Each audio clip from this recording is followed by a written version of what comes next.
The Kings are riding a 4-game winning streak as they open up a Pacific Division road trip in Calgary tonight. We'll discuss the Kings' win over the Red Wings on Saturday and preview the upcoming road trip. Plus, there is injury news and roster moves to talk about, and it does involve rookie Brandt Clarke. All that and more coming up on this edition of Locked on LA Kings.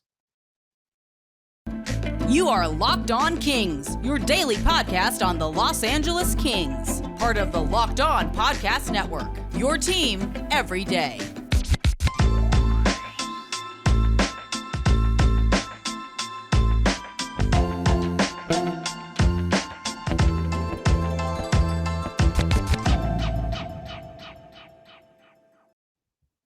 Hey, Kings fans, welcome to Locked on LA Kings, your team every day. Thanks for making Locked on LA Kings your first listen every day. We are free and available wherever you get your podcasts and on YouTube. Please like and subscribe if you're enjoying this content. At last check, we were at 864 subscribers and on our goal to make 900 subscribers by the end of November. So thank you very much for all of your support in subscribing to the YouTube channel and, of course, listening on the podcast as well. My name is Eddie Garcia. I am your host of Locked on LA Kings. I have worked in sports media for almost 30 years. Past 20 plus years at the Fox Sports Radio Network. I'm also co-host of the Puck Podcast. It's a weekly NHL review show that's been putting out content for the last 16 years.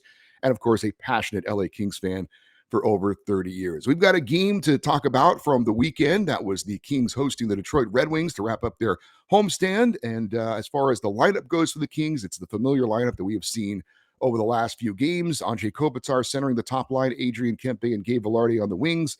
Philip Deneau centering the second line, Trevor Moore and Victor Arvidsson, his wingers. The third line, Rasmus Kupari at center with Kevin Fiala and Carl Grundstrom. The fourth line, Blake Lizotte with Brendan Lemieux and Arthur Kaliev. We'll have news on that line coming up in a little bit. The defensive pairs were Drew Doughty and Mikey Anderson, Sean Durzi and Matt Roy, Alex Edler and Sean Walker, and Cal Peterson was in net for the game this past Saturday against the Red Wings. So again, same lineup we've seen for a while. The big difference, obviously, Cal Peterson being in net, and that would be one of the focuses of this game. Also, would the power play show improvement after some extra practice and some strategy changes? And most importantly, would the Kings continue moving in the right direction, extending their winning streak to a season-high 4 in a row? And by the way, first game, the Kings wore their reverse retro jerseys, and they are as awesome as everyone hoped that they would be. Seeing them on the ice in game action, I can't wait to get mine, frankly. It's on order, and I'll be wearing it in a future episode here in the near future, I hope. As far as this game against the Red Wings, hard to imagine the Kings getting off to a better start in this one. 9 seconds after the opening faceoff, a nice pass from defenseman Alex Edler out of his own zone, up the ice to Rasmus Kupari, who found himself out a 2-on-1 with Carl Grundstrom. Kupari passes it to Grundstrom, who scores to make it 1-0. It was the second fastest goal to start a game in Kings history. The only other goal faster was 7 seconds by Dave Tiger Williams back in 1987. So again, great start for the Kings, and they kept it going early in that first period, building momentum. But then Alex Edler took a tripping penalty, and Detroit would score on the power play to tie it up at 1-1. Kings would respond on the power play as Kevin Fiala put a backhand shot on net that somehow got through Red Wings goalie Alex Nedeljkovic. Pretty soft goal, to be honest, but the Kings for sure will take it and took a 2-1 lead after the first period. Second period, Kings would add their lead just after Red Wings power play expired. Sean Durzi had a strong shift and scored on a bad angle shot to make it 3-1. After a tripping penalty on Detroit, the Kings would get their second power play goal of the game, and Sean Durzi would get his second goal of the game on a point shot straight away, kind of a flutter puck that maybe fooled Nedeljkovic a little bit, maybe a little bit of a screen there, but I don't think so really. The Kings had what looked to be a very comfortable 4-1 lead going into the third period. Well, things would get a little uncomfortable, though, in the third, as Philip Deneau was called for a hooking penalty, and the Red Wings scored on the power play to make it 4-2. Late, Detroit would get a goal with the goalie pulled with the extra attacker to make it 4-3. There were some nervous moments, but in the end, the Kings hold on for a 4-3 victory, improving to 10-6-1 on the season, 21 points in 17 games, and they extend their winning streak to a season-high 4 in a row. We're going to break down this one and tell you why, despite 2 power play goals, the power play is not back yet. And despite a win for Cal Peterson, I don't know that we're ready to say he's back yet either. But first, did you know that over the holidays, property crimes like burglaries and package thefts spike nationally. Porch pirates is what we call them in my area. Those people, they steal packages off your porch. Anyway, that is why our friends at SimpliSafe Home Security are offering 50% off their award-winning security system so that more families can feel safe and secure this holiday season. Order your SimpliSafe security system for half off today and enjoy advanced security and greater peace of mind this holiday season. It's really cool. You can control your system from your phone with an app and watch crystal clear HD live stream of all your security cameras. If you can't watch, no problem. There are 24/7 professional monitoring agents using Fast Protect technology exclusively from SimpliSafe to capture critical evidence and verify any threats. They even have hazard sensors that detect fires, floods, and other threats to your home. Don't miss your chance to save big on the only security system I recommend. Get 50% off any new SimpliSafe system at simplisafe.com/lockedonnhl today. This is their biggest discount of the year, so don't wait. That's simplisafe.com/lockedonnhl. There is no safe like SimpliSafe. So we are going to recap briefly the win over the Red Wings and what were the takeaways from the win over Detroit. And first and foremost, it's a win. It's 2 points, and that is always the most important thing. Now, if you didn't watch the game, you might think the power play is on track with the Kings going 2 for 3 with the man advantage. And one of the power play goals really wasn't because of the being on the power play. And the other goal that they scored statistically was not a power play goal, but realistically it was because it was scored right after a penalty had expired and the defenseman hadn't got back into play. We've seen a few of those for the Kings so far this season, but I think the Kings happened to score on the power play, not because they had a power play, in my opinion. It wasn't like they had great puck movement and scored on a one-timer. It wasn't like they got the puck to the point and scored on a screenshot or a deflection. They shot the puck while on the power play, and twice it went in. Now, the Kings, did change things around a little bit, which was good to see because why keep doing the same thing over and over if it's not going to work? Andrei Kopitar was down low in front of the net. They had Kevin Fiala playing more up high.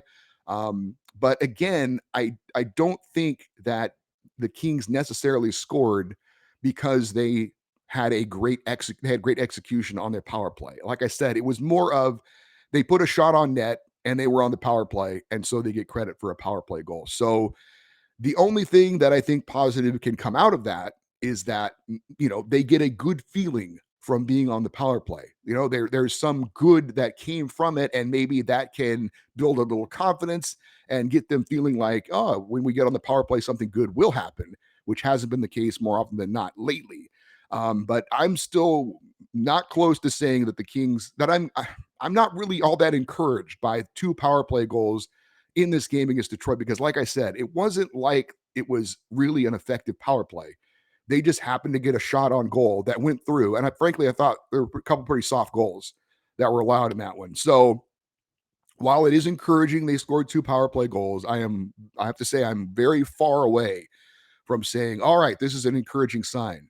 But they did make some changes. They did score a couple of power play goals. So again, hopefully that will at least get them a little bit of confidence going forward, but not ready to say, despite going 2 for 3 with the man advantage against Detroit in their last game, that the power play is suddenly, okay, it's getting to where we need it to be. Still got a lot of work to be done there to convince me of that at this point. Honestly, same thing goes for Cal Peterson. Yes, he did post a win, and that is the most important thing, and he was good enough. He did have a couple of quality saves late, including one on Dylan Larkin to preserve the lead and get the win. But he also allowed 3 goals on 21 shots. 2 were power play goals, but he wasn't spectacular. I still think there's room for improvement. Positive step for Cal Peterson. And look, getting a win with him in net, we're always good. Anytime you get a win with your backup goalie, that's a positive sign. But as we all know, this isn't your typical backup goalie situation, right? We want him at some point to take on more of the load so that Jonathan Quick can be more fresh and stronger at the end of the year when hopefully the Kings are where they are in a playoff spot. And right now, that's still a work in progress. Again, just like the power play, I need to see more from Cal Peterson. It was a positive step in the right direction, but I still think there's room for improvement for Cal. The good news is he did make, like I said, a couple of big saves late to preserve the win, and that's a good sign. But overall, I thought it was a good enough game from Cal Peterson. Certainly not. We're waiting to see that game from Cal where we're like, all right, that was a grade A performance. That was a game where he had to make a couple of big time saves. And, throughout the rest of the game, he was solid. And I wasn't ready to say that with this performance. So, again, they're moving in the right direction. We keep talking about this. They're slowly moving in the right direction. They're kind of pulling along the power play and Cal Peterson with them at this point a little bit. Again, positive sign. Bottom line is getting the win. Have some positive things happen on the power play. Have your goaltender, your backup goaltender, who you're looking to rely on more, make a couple of key saves late, preserve a win. All positive steps, but still need to see more from Cal. Still need to see more from the power play to really get me feeling like, all right, now we're moving in the right direction here. So very happy with the win, obviously. But I still think the Kings have better hockey in them. Still waiting to see them put multiple games together of playing solid games. Look, you're never going to play a perfect game. And I don't expect that. There's going to be mistakes. That happens. It's a hockey game. But I still would like to see them put really good performances together back to back. And they won 4 in a row, and they still haven't done that, in my opinion. So again, that's a pretty positive sign that they're not playing their best hockey yet, but they're still finding ways to win. But Cal Peterson can be better, and I think the Kings can still be better. I think there's still room for improvement, but also good to see them not only extend their winning streak to 4 in a row, but also get it done on home ice. We want Crypto.com Arena to be a place where the Kings play their best hockey. We want them to play well in front of the home fans. I think it's important that home ice actually does mean something. And so far, maybe it does. Maybe that's a step in the right direction, that the Kings are going to be a really tough team on home ice this year. Hopefully so. So as the Kings head out on a road trip starting tonight in Calgary, we do have some roster moves to talk about. We have an injury update to tell you about. But first, I need to tell you about BetOnline.net. It is your number one source for sports betting info, stats, news, and analysis to get the latest odds and trends for every professional and amateur league out there. From football to basketball to soccer, World Cup is coming up, and esports. We've got it all at betonline.net. And if you love podcasts, sports podcasts, which you probably do, you can find those at BetOnline as well. It is the fastest and easiest way to get your betting fix. Head to betonline.net today or use your mobile device to learn more. That is BetOnline, where the game starts. All right, so some roster moves. As a result of an injury, LA Kings fourth line winger Brendan Lemieux suffered a lower body injury in the win over Detroit. He missed, I think, more than half the game. I think he maybe left late first period or early second period, and he has been placed on injured reserve. So the Kings also making a move of note, sending rookie defenseman Brandt Clarke to Ontario. More on that in a second. While also recalling forward Lias Anderson and defenseman Jacob Moverari. Jared Anderson-Dolan is expected to move into Lemieux's spot on the fourth line tonight in Calgary. The call-up for Lias Anderson, is interesting. He has looked good in Ontario so far this early season, 5 goals and 4 assists. And I believe, though, that if they send him back, he will have to clear waivers. And if that's the case, the way he's been playing lately, somebody might decide to pick him up, but we'll see about that. But Lias Anderson has been playing well in Ontario, so he is the forward that has been called up to the LA Kings with the injury to Brendan Lemieux. Jacob Moverari, had a little bit of time with LA last year and was a pretty reliable defenseman, so kind of providing some depth there with Brandt Clarke going the other way, which is the big news other than the Brendan Lemieux injury. And the Kings, we if you've been following this Brandt Clarke saga, you're probably like, wait a minute, how is he being sent to the AHL? I thought the Kings did not have that option. He either had to stay with the Kings or go back to his junior team. Well, there's a bit of a loophole that the Kings are taking advantage of smartly, and that is that with Brandt Clarke being shaken up and hurt with the LA Kings and sitting out a certain number of games, you can send a player like that to the AHL on a conditioning assignment. So he's not been assigned technically to Ontario. I guess he's been loaned is kind of the way to put it. And he can stay there, from what I understand, for a maximum of 14 days. So what the Kings are doing with Brandt Clarke is that they are trying to get him as many games possible at this level or at a level above his junior team, whether it's practices with the LA Kings, whether it's playing in Ontario. They're trying to stretch this thing out as far as they can. And I got to give credit to Eric Stevens from The Athletic, who joined us was a couple of weeks ago. He said there was a similar thing that happened. I believe he said it was Max Comtois of the Ducks. They did the same thing with him. And so the Kings are again getting Brandt Clarke as many games as they can at a higher level than his junior team before they possibly return him to his junior team, or they keep him with the Kings. But either way, getting him, I have no doubt, top pairing minutes in Ontario, top power play minutes in Ontario, and probably going to be leading the team or be very close to leading the team in ice time down there. So getting some good reps in for Brandt Clarke at this level, the Kings pulling the strings and doing as much as they can to get him as much experience as possible before they ultimately have to make that decision on whether to keep him or send him to his junior team. So another little interesting wrinkle in what they're doing with Brandt Clarke, and a very savvy, smart move by the LA Kings. All right, so the Kings open up a 7-day, 4-team road trip tonight in Calgary. They play in Edmonton on Wednesday, and they are in Vancouver Friday, Seattle on Saturday. So a very important road trip coming up. I said when we reviewed or previewed the schedule for the LA Kings that I thought this was the most important stretch that they would have in the opening month or so of the season. Now, granted, I did think at the time that Calgary would be playing a lot better. Edmonton still is looking to find their game, but they're obviously very dangerous. Did not think Seattle would be playing nearly as well as they have been. And you've got Vancouver has been disappointing so far this season. So not quite as big of a trip as I thought going into it. I thought going into it that Calgary would be formidable. I thought Edmonton would probably be in second place, and I thought Vancouver was going to be challenging the Kings for third or a wild card spot. That has not proven to be the case, but still, anytime you play within the division, those are very important games. So a very important road trip starting tonight for the LA Kings. And I want to take a look at the Pacific Division standings at this point. And again, it's been very interesting. The Vegas Golden Knights are kind of running away with the division at this point, 13-3. The record for Vegas, 26 points. That's the most in the division, most in the Western Conference, and that is second in the NHL, only behind the red-hot Boston Bruins. So Vegas is off to a great start. I thought going into the season, they were a total wild card, that if they could have the goaltending work out, that they could be formidable. No, I didn't think they'd be this good, frankly, but they look fantastic so far to start the season. The Kings are currently in second place in the Pacific Division. They've got a record of 10-6-1 for 21 points. So I thought the Kings were probably a third place or wild card team when it's all said and done. I am very encouraged where the Kings are at this point. Whether they can keep this second spot or not obviously remains to be seen. There are still some teams that are looking to get on track a little bit, but so are the Kings. We've mentioned it before. The Kings aren't, I don't believe, playing their best hockey of the season at this point, and yet they find themselves in second place in the Pacific. That is very encouraging. Seattle is in third place. Nobody saw this coming. 8-5-2 the record for the Kraken in their second year of existence.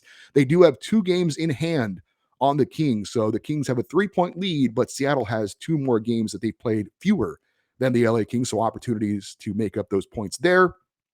Edmonton is in fourth at 9-7. They've got 18 points. They right now would be the number 1 wildcard team in the West. We talked about it earlier. If you didn't know, they lost Evander Kane, one of their top 6 forwards, for 3 to 4 months after being cut by a skate blade, so that's going to hurt them a little bit. You've got Calgary in 5th, and I still think Calgary is going to be a team to be reckoned with. But they have struggled out of the gate. We're going to talk a little bit more about them in a minute when we preview tonight's matchup. But they're 6-6-2 for 14 points. Vancouver is in 6th, 4-8-3 for just 11 points. Thought Calgary would play a lot. I thought Vancouver would be a lot better at this point. So far, it hasn't been the case. Another bad start to a season for them. San Jose is in 7th with a 4-9-3 record and 11 points. They're where we thought they would be. And the Ducks are in last place with a 4-10-1 record and only 9 points, as that kind of makes me smile a little bit. So there is a look at the Pacific Division and where we are at this point in the season. The Kings in second place, looking good at this point. If you told me at this point in the season the Kings would be in second place, I would say that's a pretty good sign.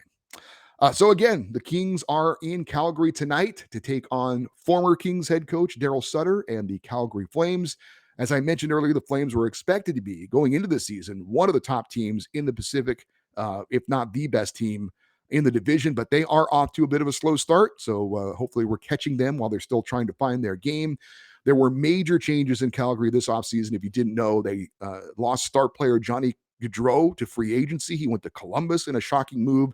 They also traded away fellow star Matthew Tkachuk, who we saw obviously with the Florida Panthers earlier this year. Now, in return, in that trade with Florida, they got back fellow star Jonathan Huberdeau, who has struggled so far in his time in Calgary. They also got defenseman Mackenzie Weegar, and they signed free agent Nazem Kadri away from the Stanley Cup champion Colorado Avalanche. So some major, major moves this offseason for the Flames. Some people thought, maybe including me, that they'd even be better than they were last year with these new additions, but it's taken time for that chemistry to get going. It's not there yet for them. So hopefully the Kings are catching the Flames at a good time when they're not clicking at 100% at this point. Face-off tonight in Calgary is set for 5:30. It will be televised on Bally Sports West. And as always, you can listen on the LA Kings iHeartRadio network. And Jonathan Quick expected to be back in net for LA as he continues his great play of late for the Kings. 4-0-1 in his last 5 starts. So hopefully Jonathan Quick can continue his stellar play of late. And we can look forward to another win for the Kings tonight. Again, the lineup should be pretty much the same, but the one adjustment because of the injury to Brendan Lemieux, and that is that, again, Jarrett Anderson-Dolan is going to slide in to that fourth line wing position. And I believe he's a Calgary native. So a little bit more excitement for Jarrett Anderson-Dolan coming up tonight, as it looks like I believe if I'm correct on that he's kind of getting a start back in his hometown. I'm sure he's going to have a lot of family and friends there in attendance to watch him participate. And I think it's a solid replacement for Brendan Lemieux. And I think there is some debate about Brendan Lemieux amongst Kings fans. At least there is amongst some of the Kings fans that I talk to. Brendan Lemieux is maybe a little bit of a polarizing player because he's done some things occasionally to get in some trouble. But he's also a guy who I think has some value because, frankly, he's the only player on the LA Kings roster that if something goes sideways or if somebody takes a run at somebody, he's going to answer the call and step up. And I still think that there is a role for that type of player in the NHL. We all know that the days of the goon are thankfully no longer around anymore. You have to be able to play a little bit, right? You can't just be someone who's out there as an enforcer and all you do is you're kind of an insurance policy and you really don't add anything to the roster. It's that you don't have that type of roster anymore. That's not something that NHL teams do anymore. And thankfully so. I'm not saying that occasionally I don't mind a nice scrap here and there. But it is kind of being phased out of the game. And I have no problem with that. I've always been a hockey fan because of the skill and the speed and the excitement of it. To me, a fight, if it breaks out, if it's whatever, it's okay to me. Sometimes I do get excited by it. Sometimes I roll my eyes at it, but it is still for now a part of the game. And like I said, the Kings are not a team that has really anybody on their roster that's going to kind of play that role. Even though, again, that role is kind of being phased out, I do think Brendan Lemieux has some value in that his skill is good enough that he's not a liability out there on the fourth line. And like I said, if something happens, if somebody takes a run at Jonathan Quick or any other teammate, he's a guy who's going to answer the call. And other than him, I don't know anyone else that would do it, frankly. Maybe Alex Edler, just because he's a big, strong guy. But he's not. I mean, he's not a really big, rugged, physical player. So the flip side of that, though, is a guy like Jarrett Anderson-Dolan is more skilled, is faster, has more ability with the puck. So there's definitely a give and take. So if it looks like Brendan Lemieux is going to be out for a little while, so we'll get, because of necessity, we will get a chance to kind of test the theory there. Like I said, I think there are those people in one camp who think that Lemieux is important and that he has, the ability to kind of step up when necessary if something goes sideways.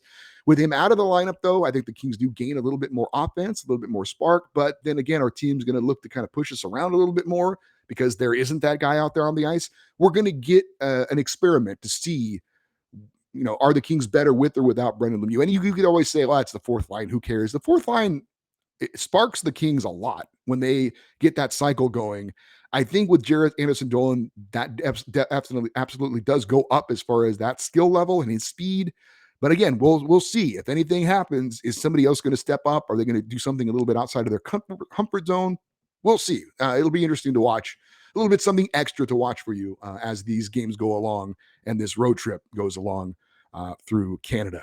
All right, so that'll do it for this week's show. Thank you for making Locked On LA Kings your first listen. We wanted to invite you to make your second listen Locked On Sports Today. They have the biggest stories of the day, plus instant reactions, big game recaps, and the take of the day. The Locked On Sports Today podcast is available on Audacity's app, YouTube, and wherever you get your podcasts. Be sure and check that out. If you have any questions for me, we have the email address always available for you, which is lockedoneddie@gmail.com, EDDIE, lockedoneddie@gmail.com. I'm sure at some point this week we'll be answering some listener and viewer emails. You can follow us on Twitter. We are at Locked On LA Kings, and on Instagram at Locked On LA Kings as well. Again, thank you so much for listening and watching Locked On LA Kings. I'm Eddie Garcia. Hopefully the Kings can keep that winning streak going tonight in Calgary. And as always, we close out the show by saying, go Kings, go.